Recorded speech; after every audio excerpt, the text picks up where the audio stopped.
ورنہ آپ نے عراق کی حالت نہیں دیکھی، شام کی حالت آپ کے سامنے نہیں ہے، لبنان کی صورتحال آپ کے سامنے نہیں ہے، آپ کہاں جی رہے ہو؟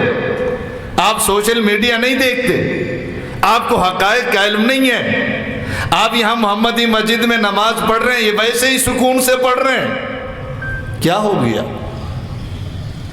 کیا ہو گیا آپ کو؟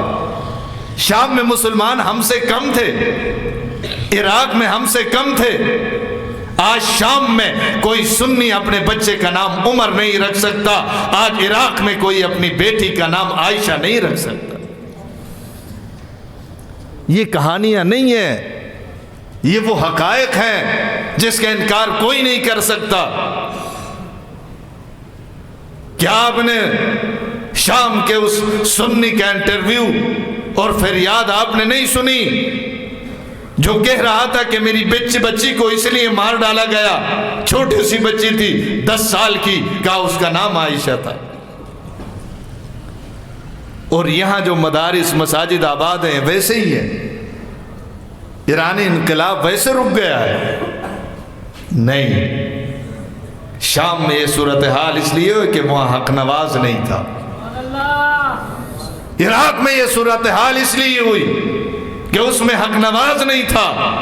پاکستان میں اگر ہم بچے ہوئے ہیں، اس حق نواز کو سلام کرو کہ اس پاکستان میں حق نواز پیدا ہوا تھا۔ ٹھیک ہے، قربانیاں ہمارے کارکنوں نے دی، علماء نے دی، 10,000 جنازے ہم نے اٹھائے، لیکن اس سے مساجد محفوظ ہو گئے، اہل سنت کا ایمان محفوظ ہو گیا، ورنہ ایران میں ہم سے کم سنی نہیں ہے۔ جاؤ پتہ تو کرو، کیا آپ نے زاہدان میں کے حوالے سے پتہ نہیں کیا؟ وہاں کی مسجد میں پہلے ایک امام کو 1 ہفتہ قبل نکالا گیا، صرف اس وجہ سے اس نے اپنے جمعے کے خطبے میں صدیق اکبر کا تذکرہ کیا تھا۔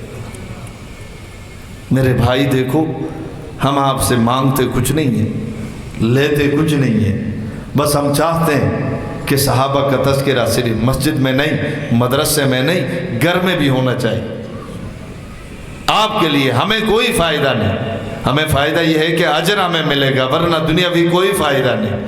ہم نے اس کے لیے باقاعدہ شیخ الحدیث مولانا زکریا صاحب کی کتاب حکایات الصحابہ کو جماعت کی طرف سے خصوصی طور پر ہم نے شائع کیا ہے، اپنے حلقوں میں، اپنے گھروں میں اس کی ہم نے تعلیم شروع کی ہے، آپ بھی اپنے گھروں میں اس کی تعلیم شروع کریں۔ ہماری کتاب نہیں، شیخ الحدیث مولانا زکریا کی کتاب ہے، اس کو ہم نے الگ کر کے شائع کیا ہے جماعت کی جانب سے۔ ہمارے بچوں کو ابو بکر، عمر، عثمان، علی، معاویہ، طلحہ، زبیر، عشرہ مبشرہ، اہل بدر کے بارے میں معلومات ہونی چاہیے۔